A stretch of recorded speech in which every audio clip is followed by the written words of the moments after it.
A mediados de los años 70, la periodista y directora de espacios televisivos Linda Moulton Howe recibió un informe de avistamiento redactado por su hermano, en aquella época piloto militar de helicópteros. Fue entonces cuando empezó a investigar un misterio inexplicable, el de las denominadas mutilaciones de ganado, constatando enseguida una conexión entre la actividad ovni y este misterioso fenómeno. Una noche, era octubre de 1975, me encontraba escribiendo un tratado médico cuando recibí una llamada de mi hermano. Estaba bastante alterado y las primeras palabras que salieron de su boca fueron: Linda, un ovni ha aterrizado aquí, en la base militar. Pocas veces le había oído hablar con tanta vehemencia. Era piloto de helicópteros destinado en la base de la Fuerza Aérea de Mount Strong, en las cercanías de Great Falls. Esa tarde se había celebrado una fiesta en su unidad, cuando de repente en la base sonaron las sirenas. Era una emergencia que fue sencillo localizar mediante los sensores electrónicos en la instalación misilística de Mount Strong, denominada KO-7. Una de las patrullas antisabotaje refirió que un objeto discoidal de color naranja, muy brillante y del tamaño de un campo de fútbol, por consiguiente con un diámetro de unos 90 metros, se detenía o volaba a una altura muy escasa sobre la vertical de la rampa de lanzamiento. El objeto irradiaba una luz muy fuerte, más intensa que la del día. Mi hermano dijo que los jefes del equipo antisabotaje mantuvieron una discusión con el mando, que quería que se acercaran al objeto, del que se hallaban a una distancia de unos 400 metros, y le respondieron: ¿y por qué no vais vosotros? De hecho, simplemente este tipo de insubordinación da ya que pensar. Era evidente que en la rampa de lanzamiento estaba sucediendo algo muy serio. Despegaron entonces unos aviones de reacción para la interceptación, pero cuando llegaron a la posición del objeto naranja, este desapareció. El equipo de alerta de la base dijo: sabemos que tiene que estar ahí, insistid, pero los aviones no lo veían, y en cuanto se retiraron, el objeto apareció de nuevo. Empezó a elevarse y fue localizado por los radares hasta los 200.000 pies. Al día siguiente, cuenta mi hermano, la rampa de misiles fue inspeccionada y se encontró que el código computerizado de la cabeza de ese misil para el lanzamiento sobre objetivos prefijados en distintas partes del mundo había sido modificado. Al día siguiente, cogieron el misil y lo sustituyeron por uno nuevo.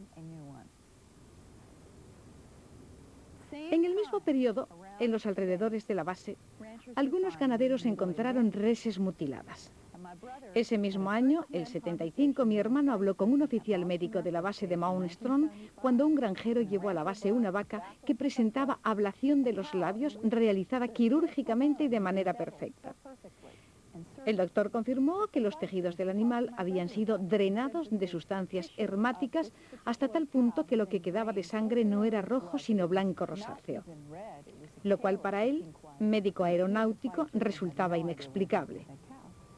Era el año 1975. Al año siguiente me trasladé con mi familia de Boston a Denver. Había reunido un pequeño dossier sobre las mutilaciones animales y por entonces, para mí, la cuestión no guardaba relación alguna con la alarma OVNI de la base de Mount Strong. Eran dos asuntos distintos. Yo me ocupaba de temas ambientales y trabajaba en varios programas de televisión. En el verano de 1979 me encontraba con un equipo realizando unas grabaciones en Colorado para un especial sobre el Festival de Teatro sobre Shakespeare, un tema sin duda muy distinto del que estamos tratando. Mi operador de sonido estaba hablando de los casos de mutilaciones que se estaban registrando en esa región del oeste. Enseguida me di cuenta de que las páginas de los diarios estaban llenas de este tipo de noticias, por lo que decidí investigar más a fondo.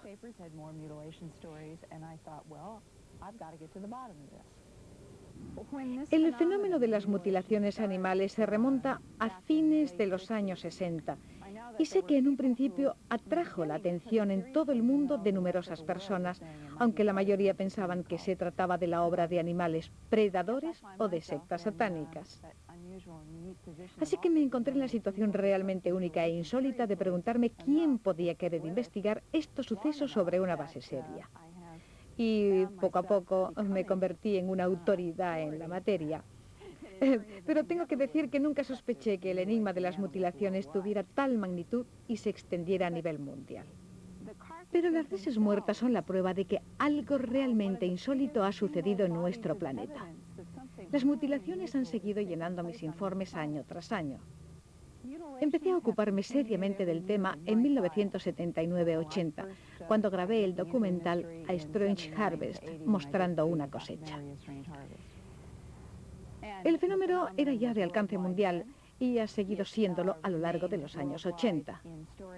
Y hoy que estamos en los años 90, tengo precisamente aquí, ante mis ojos, un artículo de la Associated Press, Mutilaciones de ganado aún sin explicación. La fecha es 19 de agosto de 1990. El periódico es el Sunday Post de Vicksburg, Mississippi. El hecho ocurrió en un pueblo de Mississippi llamado Guntown. Hablé con Meg Gillan, el veterinario de Guntown. Leo en el periódico: una mula de casi 220 kilos fue encontrada a inicios de junio con la oreja izquierda amputada y 46 centímetros de piel de la parte izquierda de la caja torácica totalmente extirpada. Donde antes estaba la piel, le había sido practicado un orificio que llega hasta el corazón del animal. El veterinario dijo que podía mirar dentro de la caja torácica y que había visto un agujero justo en medio del corazón. ¿Nuestra tecnología puede hacer este tipo de cosas? Quizá el láser. Quizá el láser. Pero la cuestión es, ¿qué circunstancias pueden haber impulsado a uno o más exponentes de la comunidad humana a ocuparse de una mula con una técnica láser en Guntown, Mississippi? Los láseres modernos podrían haber hecho algo así, por ejemplo, los militares. Pero el fenómeno comenzó en 1967. En aquellos días, el rayo láser se estudiaba aún en laboratorio. Pero vuelvo a esa yegua hallada en el sur de Colorado, en septiembre de 1967. La llamaban Snippy, aunque su verdadero nombre era Lady. Le habían extirpado la carne del cuello y los huesos eran blancos, como si aquella yegua hubiese estado expuesta al sol durante meses. Un anatomopatólogo, Ion Atzhaler, que ha trabajado recientemente conmigo, me ha contado confidencialmente curiosos detalles. Los principales órganos internos de la cavidad torácica de la yegua hallada muerta en 1967 habían desaparecido. Pero lo que más le impresionó, este médico ha trabajado sobre muchos cadáveres humanos y animales, fue el hecho de que el animal carecía por completo de sangre. No había presencia alguna de fluido ni de sangre en la cavidad. Y se asombró ante el hecho de que los órganos internos de la yegua habían sido extirpados sin dejar rastro. Era el año 1967. Además, el anatomopatólogo tomó muestras de los tejidos del animal, los llevó a Denver y, tras observarlos al microscopio, refirió que había detectado la existencia de un calor muy elevado justo en los bordes de las heridas. Repito, era el año 1967. En el verano de 1989 trabajamos juntos para tomar muestras de tejidos de 9 animales mutilados encontrados en Arkansas, Oklahoma y Missouri. Y encontramos otro en diciembre en Idaho. Hablamos, por consiguiente, de 4 estados distintos. Al microscopio, el anatomopatólogo halló los mismos signos de calor en los bordes de las heridas. Su valoración fue de aproximadamente 350 grados, lo cual evidentemente excluye a los predadores. He intercambiado opiniones en diversas ocasiones con representantes de la ley a propósito de las mutilaciones y los cultos satánicos, pero todavía no he conocido a ninguno que, en privado, admita que la responsabilidad de estos hechos deba atribuirse a los ritos satánicos. Porque es verdad que ha habido intentos soterrados de atribuir las mutilaciones a los ritos satánicos, o quizá alguien ha proporcionado en algún momento información sobre sectas que realizaban estas prácticas ocultistas. Pero estamos hablando de hechos ocurridos en Canadá, en Estados Unidos, en México, América Central, en América del Sur, en Australia, en Puerto Rico, en Canarias, en África, en distintas zonas europeas. Quiero decir, esta es una operación de alcance mundial y en todos los casos los animales han recibido un tratamiento esencialmente analógico. Siempre los mismos órganos extirpados, orejas, ojos, los maxilares siempre seccionados de la misma manera y en el interior todo extirpado. Estamos hablando de huesos perfectamente limpios en animales que están todavía calientes al tacto. La lengua ha sido siempre seccionada en vertical hasta la garganta. Los genitales han sido en general extirpados mediante una incisión oval. Y las mamas de las vacas con cortes cuadrados u ovales. Toda la mama o solo algunas partes de ella o variantes de esta índole. Y el recto vaciado. Este es el escenario de las mutilaciones. Y ningún indicio de sangre fluida. La sangre había sido drenada. Esto sucedía en los años 70. Veterinarios y personas con conocimientos médicos han examinado a algunos de los animales y han constatado, observando los tejidos, especialmente los musculares, que la sangre había sido extraída tan minuciosamente que la carne se había tornado de un color rosa pálido.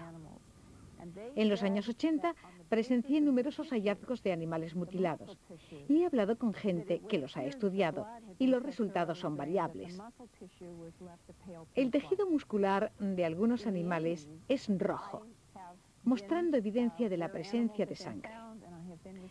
Sin embargo, en las incisiones, practicadas con una precisión extrema, no hay restos de fluido. Todo ello induce a pensar que algo realmente insólito ha ocurrido en los puntos donde se han efectuado las operaciones. Y por otro lado, ¿cómo ha sido extraída la sangre de estos animales? ¿Cómo ha sido posible no hallar resto alguno de líquidos? En 1989, en una granja de Arkansas, se encontraron 5 vacas, todas en fila y todas mutiladas. Una de ellas, todas estaban preñadas, presentaba en el abdomen una herida muy limpia de un rosa muy pálido. La sangre había sido completamente extraída. Había un agujero en el abdomen de esta vaca, por el que salía parcialmente el feto del ternero aún en el saco embrionario. Se podía ver a la vaca con el feto mitad dentro y mitad fuera de su cuerpo. Y cuando el granjero vio esta escena increíble y horripilante, llamó a las autoridades y al periódico local. Jim Williamson, el director del Little River News de Ashton, Arkansas, envió a una periodista con cámara de fotos. Fue la primera en llegar, unas 5 horas después de que fueran hallados los animales. Fuera del saco embrionario, el suelo donde se encontraba el ternero estaba totalmente seco. Pero lo realmente sorprendente fue que, al agacharse para tocar el saco y para tomar unas fotografías, se dio cuenta de que tampoco en el interior del saco había resto alguno de líquido. El líquido amniótico se había evaporado completamente. Estos sucesos han desconcertado a muchas personas. Estamos hablando de cosas que pasan desde hace más de un cuarto de siglo. El fenómeno es de alcance mundial. Se ha desarrollado durante décadas y nadie ha sido nunca detenido por estos delitos. Las mutilaciones y las inexplicables operaciones quirúrgicas efectuadas sobre el ganado continúan todavía hoy en todo el mundo.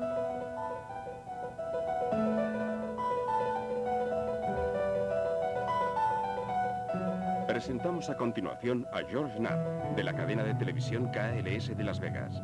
Durante 2 años, de 1989 a 1990, George produjo numerosos y famosos documentales y programas sobre el fenómeno ovni y sobre las personas implicadas en él. Inicialmente confiaba en que sus programas aportarían credibilidad a la cuestión, habiendo sido muy bien recibidos en Norteamérica y en el extranjero. Los 2 vídeos, UFOs, The Best Evidence, primera y segunda parte, son aún muy solicitados en el mercado de videocintas pirata. Sin embargo, después de tratar el tema de los ovnis y entrar en contacto con los defensores de esta cuestión, el optimismo de Knapp se convirtió en pesimismo, sobre todo debido al sector fanático de los ufólogos. Algunas de las informaciones son muy preocupantes, cambian tu forma de ver las cosas. Tu forma de vivir cambia cuando te das cuenta de lo que está sucediendo. En cierto sentido, pienso que el gobierno tiene razón. Me explico. Si la historia saliera a la luz íntegramente, si el presidente anunciara por televisión que los extraterrestres están aquí, entre nosotros, que no podemos hacer nada, que están a punto de echar por tierra nuestros cimientos, se desmoronaría la fe religiosa, la confianza en el gobierno. Puede que la gente dejara de pagar impuestos, porque cambiaría la forma en que afrontamos la vida. Mi vida ha cambiado.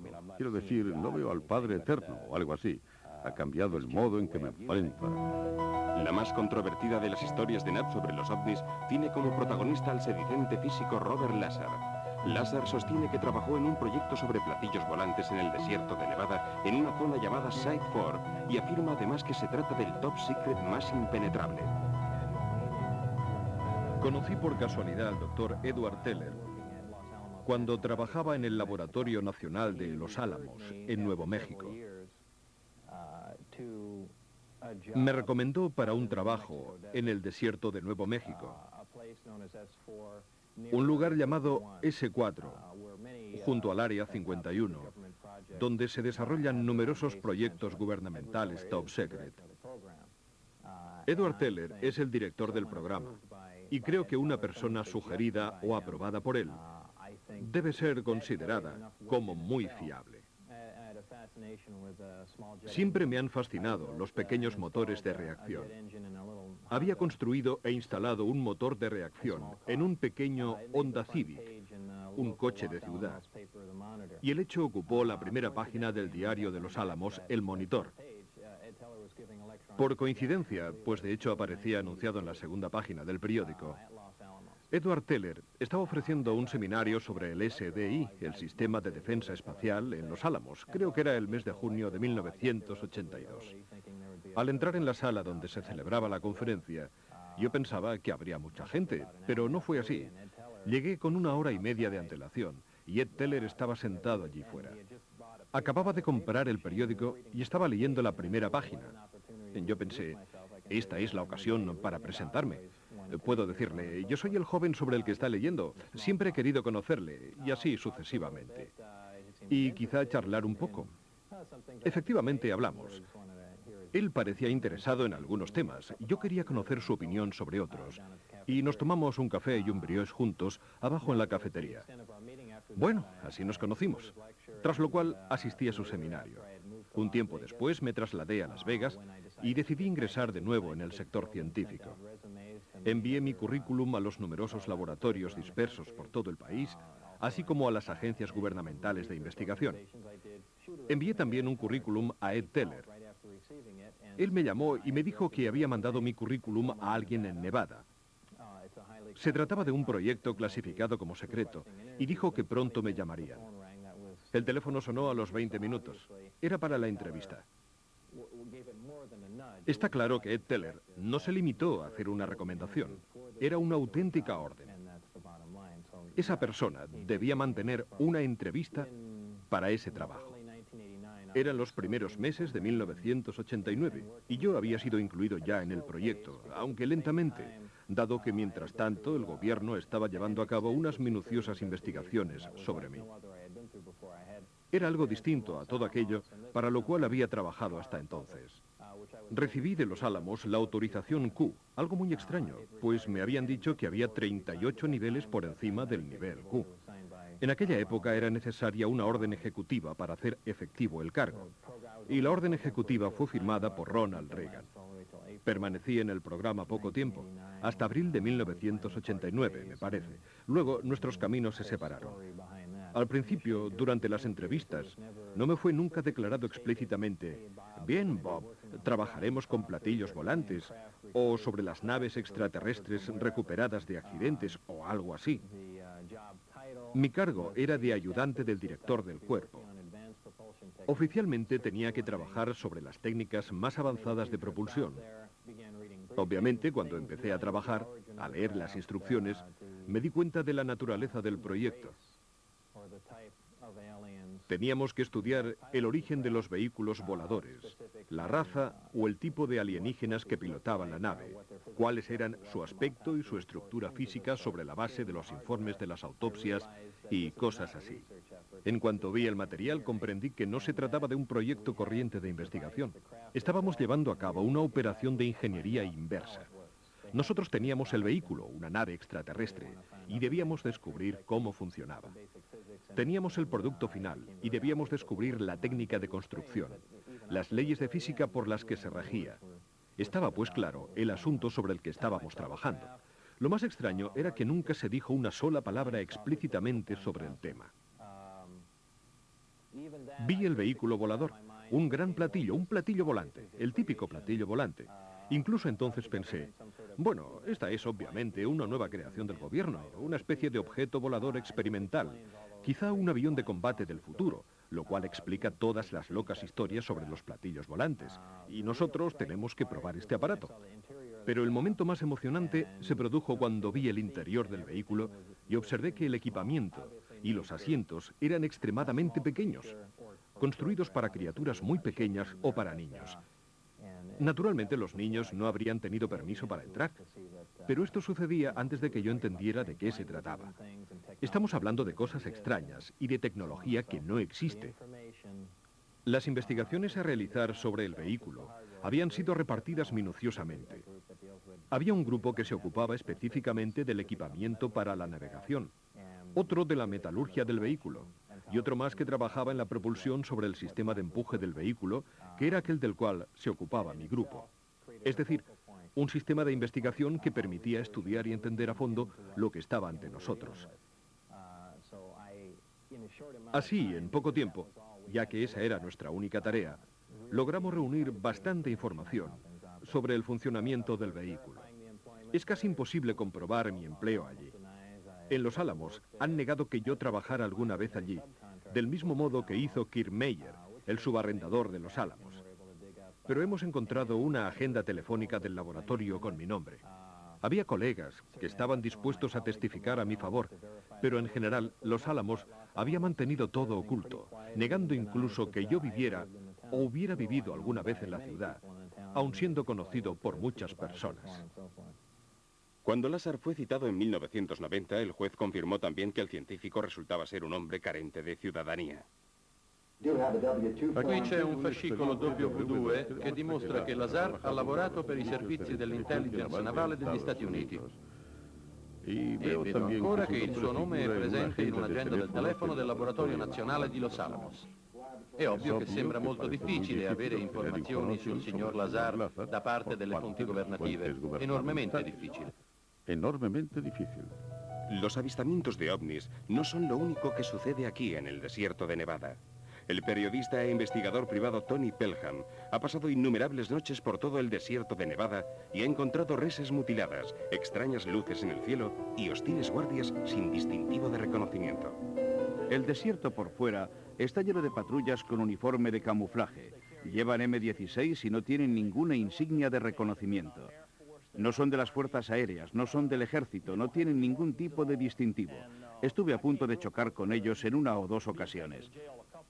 Realmente había algo que no me cuadraba. He oído las más extrañas teorías en relación con estos hombres. Pero ellos me desafiaban a mí y yo les desafiaba a ellos.